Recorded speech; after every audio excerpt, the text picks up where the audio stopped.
Big boss Marathi season 6 मध्ये टोळी versus काटा ही कॉम्पिटिशन तुम्ही नेहमीच बघितली असते, पण आता सध्याला बिग बॉसच्या घरामध्ये टोळी ग्रुप वर्सेस टोळी ग्रुप हाच कॉम्पिटिशन आता चालू झालेला आहे।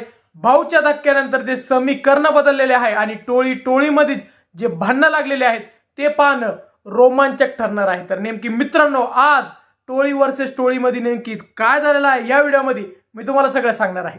तर मित्रांनो, आज बिग बॉसच्या भाऊच्या धक्क्यानंतर ज्यावेळी प्राजक्ता शुक्रे तिची पॉवर की शोधत असते त्यावेळी तिला कळते की प्रभू शेळके यांनी तिची पॉवर की चोरलेली आहे आणि त्यानंतर मित्रांनो प्राजक्ता आणि बाकीचे स्पर्धक असतात ते सगळे प्रभू शेळके याला समजावण्याचा प्रयत्न करतात।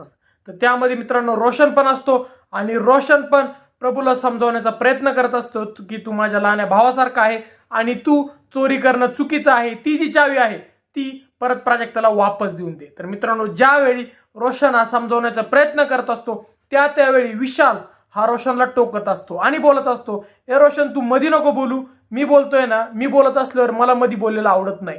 त्यावरती मित्रांनो रोशन हा दोनदा तीनदा शांत बसतो, पण वारंवार रोशनच्या बोलण्यामध्ये जेव्हा विशाल टोकत असतो त्यावेळी रोशन बोलून जातो की तू बाप बनू नकोस। यावर मित्रांनो रोशन आणि विशाल मध्ये आज खूप डेंजरस वाद आपल्याला बिग बॉसच्या घरामध्ये बघायला भेटणार आहे, ज्यामध्ये नंतर विशालच थंड होऊन रोशनची समजूत काढताना आपल्याला 100% बघायला भेटणार आहे। तर मित्रांनो, तुम्हाला काय वाटतं की भाऊच्या धक्क्यानंतर कुठं ना कुठं रोशन हा टोळीच्या लांब जायला लागलेला आहे?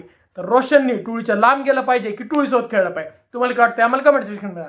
व जर तुम्हाला आमचा व्हिडिओ आवडला असेल तर व्हिडिओ लाईक आणि शेअर करा व जर तुम्ही आमचे चॅनल नवीन असल्यास चॅनलला सबस्क्राईब करा। धन्यवाद।